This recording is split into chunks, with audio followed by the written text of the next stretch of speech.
আমরা আমাদের উদ্বোধনী সেশনের প্রায় শেষ পর্যায়ে চলে এসেছি। এই পর্যায়ে আমাদের সামনে বক্তব্য রাখবেন আমাদের অন্যতম অতিথি doctor Iftekharuzzaman, director, executive director, transparency international Bangladesh. TIB নিয়ে আর কথা বলার কিছু নেই। আপনারা জানেন এই প্রতিষ্ঠানটা বাংলাদেশে কী রকমের দীর্ঘ একটা সময় রক্তচক্ষু উপেক্ষা করেও সত্যের পক্ষে দাঁড়িয়েছিল এবং এখনও আছেন। বিশেষ করে ডক্টর ইফতেখারুজ্জামান উনি সরকারের সাথেও কিছুদিন কাজ করেছেন, সুতরাং ওনার অভিজ্ঞতার ঝুলিটা অনেক বড়।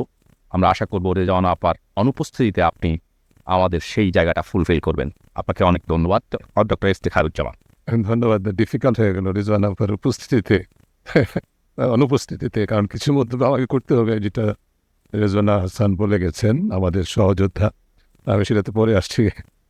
যদিও কারো উপস্থিতিতে কারো বক্তব্য সম্পর্কে প্রতিক্রিয়া খুব অনেক ক্ষেত্রে যৌক্তিক বিবেচিত নাও হতে পারে, কিন্তু তার সত্ত্বেও যেহেতু কিছু কথা বলা আছে যেটা আমরা যারা এখানে উপস্থিত সবাই শুনেছি, সেই প্রেক্ষিতে আমি হয়তো একটু বলবো without any front to anybody, any individual. Specially Rezwana আমার অনেক প্রিয় বন্ধু, সহযোদ্ধা।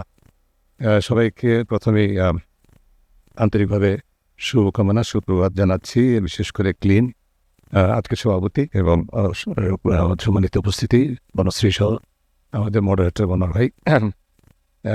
ক্লিন সহ 16টি সংস্থা আমাদেরকে, যারা আমরা এই সহযোদ্ধা হিসেবে এই উদ্যোগে সম্পৃক্ত হয়েছি, সবাইকে আন্তরিক কৃতজ্ঞতা জানাই টিআইবিকে সুযোগটা দেওয়ার জন্য।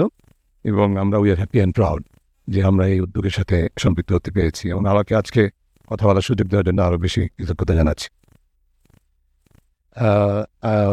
বিশেষ করে আবার আমি একটু উল্লেখ করতে চাই যে আমাদের ক্লিনের অবদান as a secretariat, as a leader should be recognized, এবং পার্টিকুলারলি তার মেহেদির হাসান মেহেদির নেতৃত্বে তার যে সচিবালয় এবং তার সহকর্মীবৃন্দ, অধরা এবং অন্যরা যারা অক্লান্ত পরিশ্রম করেছেন। আমি আপনাদের বয়সে, আমি আপনাদের তুলনায় অনেক বয়োবৃদ্ধ, আপনাদের বয়সে এই ধরনের কাজ করেছি। I know it's not easy, so you've done a great job. Thank you very much. আর এই যে একটা বিষয় বলতে চাই, সেটি প্রথম হচ্ছে যে হাসান মেহেদী আমাদের সিপিডির পক্ষ থেকে মোয়াজ্জেম এবং অনেকেই ইতিবাচক সরকারের, অন্তর্বর্তীকালীন সরকারের ইতিবাচক অনেক কিছু কথা আমরা শুনেছি। আমি সেগুলো রিপিট করবো না, I agree fully with that. অবশ্যই অনেক ইতিবাচক উদ্যোগ সরকার কর্তৃক গৃহীত হয়েছে, এটি তার কাছে প্রত্যাশিত হচ্ছিল অন্তর্বর্তীকালীন সরকারের পক্ষ থেকে। কিন্তু যে বৃক্ষ ফল দেয় সেই বৃক্ষে কিন্তু মানুষ ঢিল ছড়ে বেশি, আর যারা ফল দেয় না সেগুলোতে খুব কম ঢিল ছিল, মানে বিরল আর কি। তো আমরা যেহেতু অন্তর্বর্তীকালীন সরকারের কাছে আমাদের প্রত্যাশা ছিল যে তারা ফল দিবে, এবং তারা ব্যক্তিগত, মানে ইন এ সেন্স, আমি এটা ওপেনলি বলেছি, আজকেও বলি, এটা বোধহয় এক্সট্রাঅর্ডিনারি সরকার এই অর্থে, বিভিন্ন কারণে এক্সট্রাঅর্ডিনারি, কিন্তু এই অর্থে একটু বেশি যেটি বলা যায় যে আসলে it's a practically civil society led government from top to almost quite a large number of them. So তাদের কাছ থেকে প্রত্যাশা আমাদের বেশি হবেই, এবং সেই হিসাবে এনার্জি অ্যান্ড পাওয়ার সেক্টর সহ আমি এগ্রি করি আসলে যে খাতগুলোতে, সেক্টরগুলোতে ইতিবাচক বিষয়গুলো দৃশ্যমান হয়েছে। তার মধ্যে অন্যতম এনার্জি অ্যান্ড পাওয়ার এবং also forest and climate change ক্ষেত্র। সেই হিসেবে দুজন উপদেষ্টা আমাদের সাধুবাদ পাওয়া যোগ্য, এবং অন্য অনেক খাতেই ইতিবাচক অর্জন হয়েছে, মানে সুযোগ উচিত হয়েছে। তবে আরও অনেক ভালো হতে পারতো, সেটা নিয়ে নিশ্চয়ই তারাও স্বীকার করেন, সন্দেহের অবকাশ নেই। এবং সেগুলো বলতে গেলে যেমন আমরা পার্টিসিপেশনের কথা বলছি, ইনক্লুশনের কথা বলছি, আমরা ওপেননেসের কথা বলছি, সেগুলো বলতে গেলে কেন যেন যারা ক্ষমতায় থাকেন তারা যেন কেন এটা খুব কমফোর্টেবল ফিল করেন না। বলবেন যে আমরা তো ভালো কাজ অনেক করেছি, সেগুলো বলেন না কেন, খালি সমালোচনা করেন। এই ন্যারেটিভটা তো আমরা 54 বছর শুনে এসেছি, বিশেষ গত 15 বছর আরও অনেক বেশি শুনেছি, ভালোটা শুনি না। আরে good news is no news actually, এবং যারা গুড নিউজটা ডেলিভার করছে তাদের দায়িত্বটা হচ্ছে গুড নিউজটা করা, তাদের এই ডেলিভারিটা করা তাদের দায়িত্ব। কিন্তু যেখানে ঘাটতি সেটা তুলে ধরার দায়িত্ব তো আমাদের, তাই না? আমরা বাইরে সেই ভূমিকাটা করতে গেলে যে রেজওয়ানা হাসান খুবই কারেক্টলি বলে গেল যে তার হোয়াটসঅ্যাপটা ইউজ করার জন্য আমি ইনভাইট করবো তাকে, তার সাথে ইকো করে ইনভাইট করবো হোয়াটসঅ্যাপটা ইউজ করার জন্য। তার সাথে কোনো ইস্যু থাকলে, যাদের অ্যাক্সেস আছে, না থাকলেও নাম্বারটা কালেক্ট করে কিন্তু আমরা রেজওয়ানা আছে, অন্যরা যারা আছে তাদের সবাইকে রিচ আউট করতে পারি।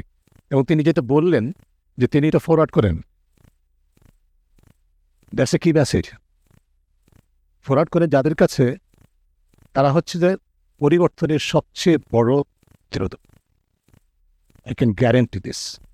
কারণ আলটিমেটলি ডিসিশনগুলো পলিসি হয়তো বা লেভেলে ঐকমত্য বা একমত তারা চাচ্ছেন, এটা ইতিবাচক একটা বিষয়, কিন্তু সেটা ইমপ্লিমেন্ট করার জন্য যার হাতে বা এটাকে অ্যাকচুয়ালি পলিসিতে নিয়ে যাওয়া, তার উপর ভিত্তিতে কাজ করা, পরিবর্তন আনার চেষ্টা করা, সেটা কিন্তু হচ্ছে যে আমলাতন্ত্র।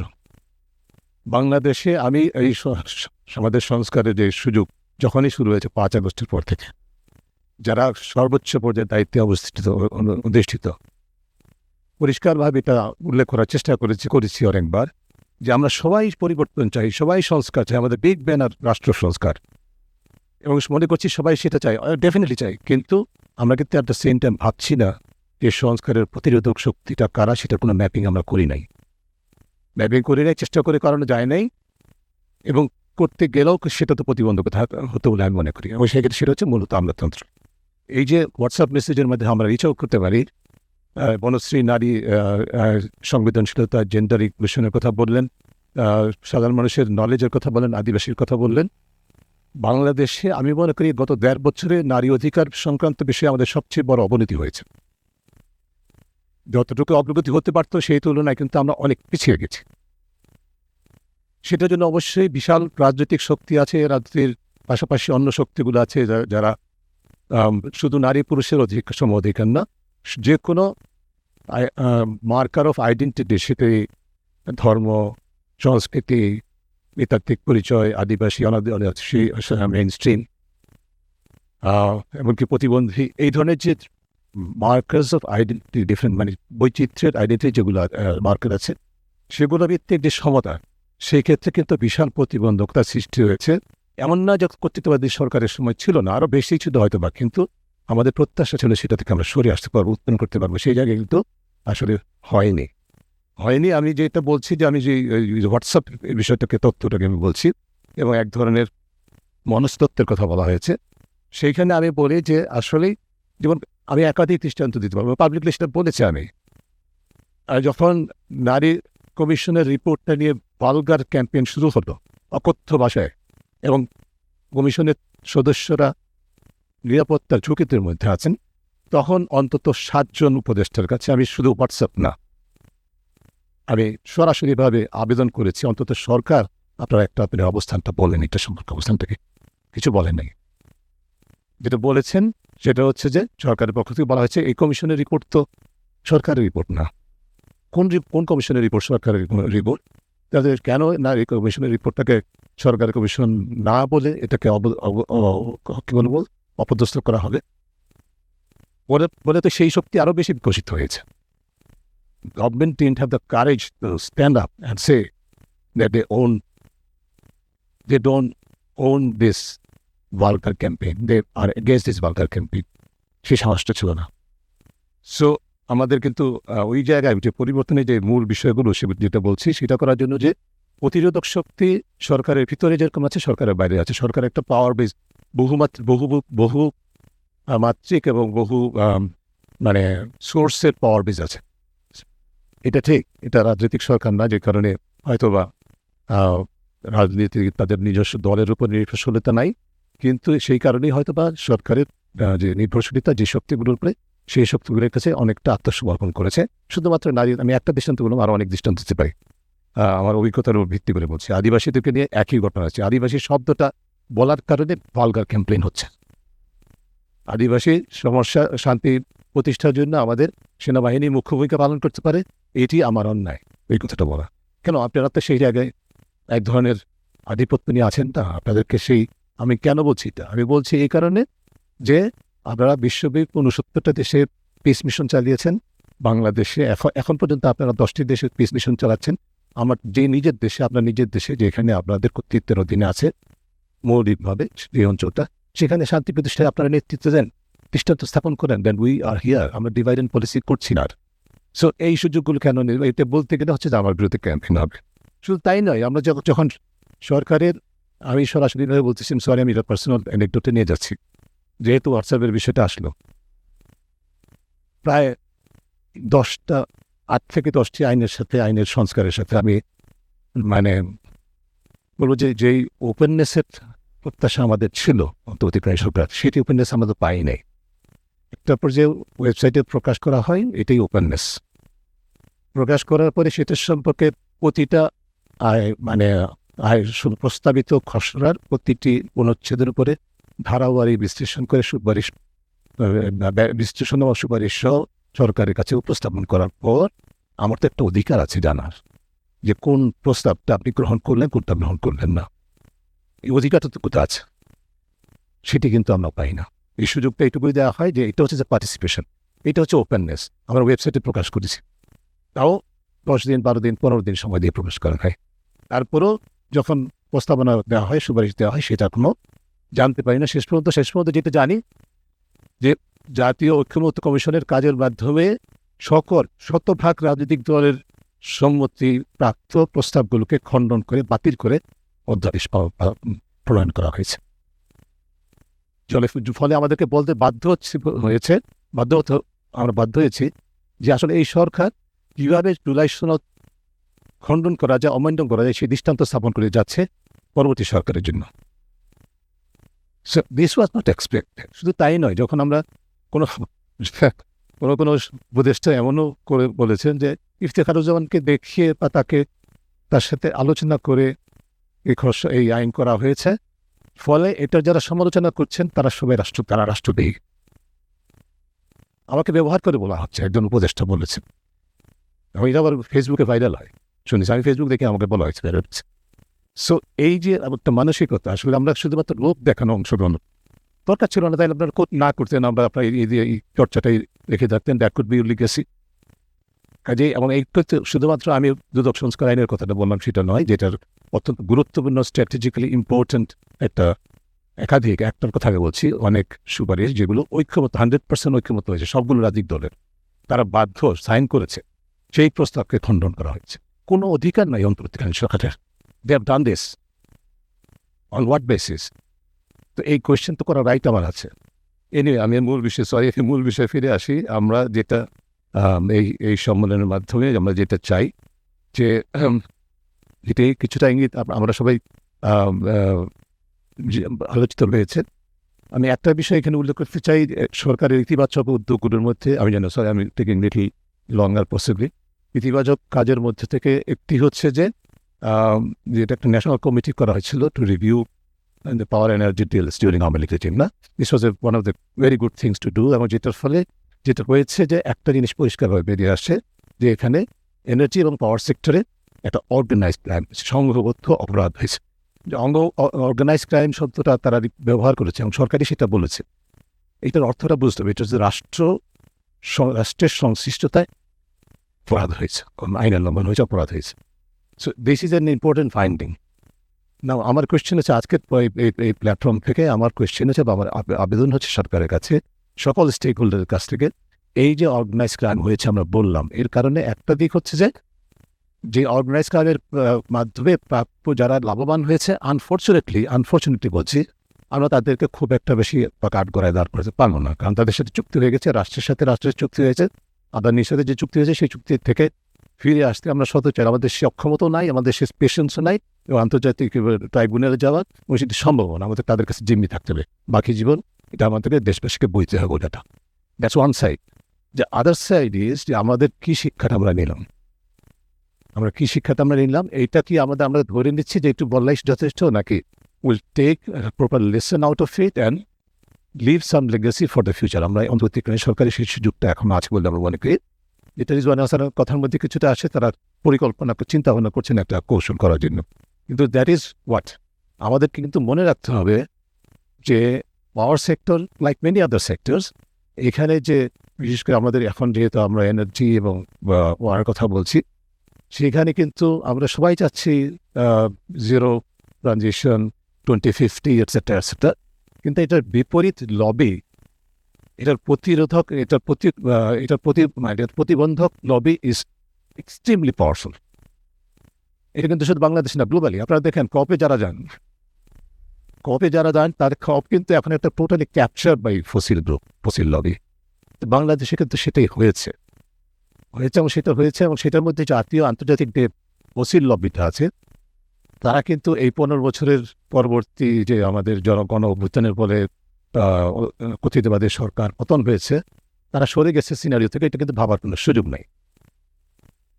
এবং যেই চুক্তিগুলো সম্পর্কে আমরা বলছি অর্গানাইজ ক্রাইম হয়েছে, তাদের সেই অর্গানাইজ ক্রাইমের মূল শক্তিগুলো যার মধ্যে অন্যতম ভূমিকা পালন করে থাকে এই ফসিল লবি, তারা কিন্তু তৎপর এবং তারা কিন্তু শুধুমাত্র এই 15 বছর তৎপর ছিল না। এই লবি কিন্তু ইটস নট এটা মনোপলি অফ আওয়ামী লীগ, এটা কিন্তু আওয়ামী লীগের লবি না, কোনো মনোপলি না। এর আগের সরকারগুলো ধারাবাহিকভাবে যা করে এসে করতে বাধ্য হয়েছিল, ভবিষ্যতে ফেব্রুয়ারি পরবর্তী সরকার একই জিনিস করবে কিনা সেটা সম্পর্কে তো আমাদের সোজা কথা হবে। So we have develop a strategy. আপনি দেখেন বাংলাদেশের রাষ্ট্রদূত হিসেবে কাজ করেছে এক ভদ্রলোক পিটার হাস নামে, হ্যাঁ, তিনি তার রিটায়ারমেন্টের কয়েক মাসের মধ্যে অ্যাক্সেলারেট এনার্জির কনসালটেন্ট হয়ে গেলেন। উনি হপস্টেপ জাম্প শুরু করলেন বাংলাদেশে। আচ্ছা, শুরু করে সেটা মূল উদ্দেশ্যটা কি, এলএনজি বাংলাদেশকে বিক্রি করতে হবে অ্যাক্সেলারেট এনার্জি, এবং সেটার কারণে শুধু একটা পর্যায়ে তার এটাকে স্থগিত করা হলো এক্সটেনশনটা। তারপরে ইনভেস্টমেন্ট কনফারেন্স হচ্ছে, সেখানে he comes here and meets even the chief adviser. বার্তাটা দেয় যে this lobby will never be defeated, ওরা অন্তত পরাজয় স্বীকার করবে।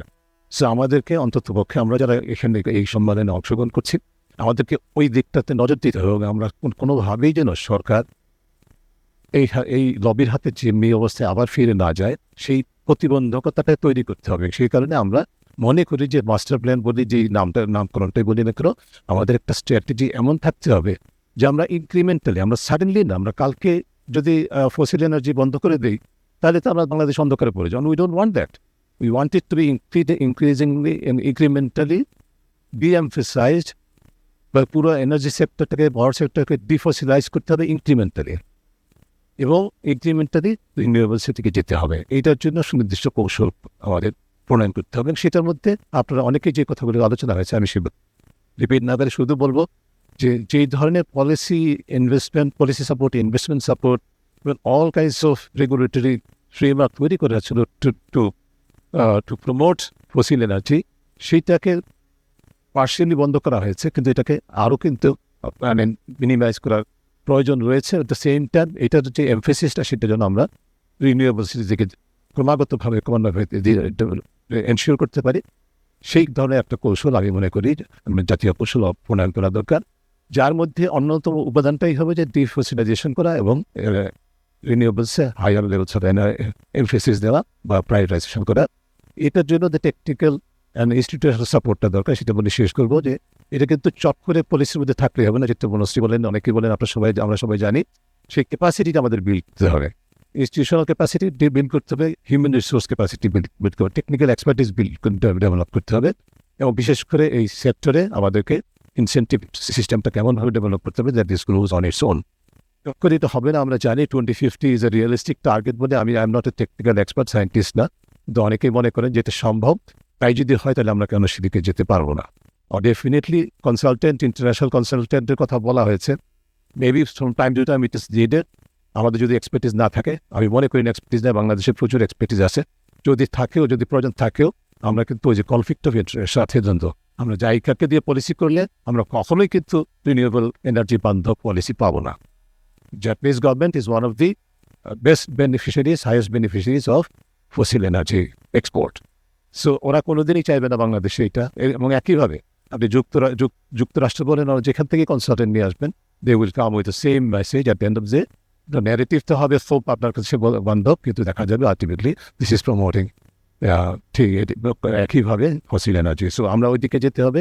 সেটার মতো প্রতিষ্ঠান যাদের উপরে দায়িত্ব প্রাতিষ্ঠানিক সক্ষমতা বৃদ্ধি করা, তাদের ক্যাপাসিটি বিল্ড করতে হবে, এবং সার্বিকভাবে supporting system of institutions and policies have to be developed in a manner that it is we really energy self-sufficiency, ensuring green energy আমরা সেটাকে যেন অর্জন করতে পারি, সেটা নিশ্চিত করতে হবে। সবাইকে অনেক ধন্যবাদ আমাকে সুযোগ দেওয়ার জন্য।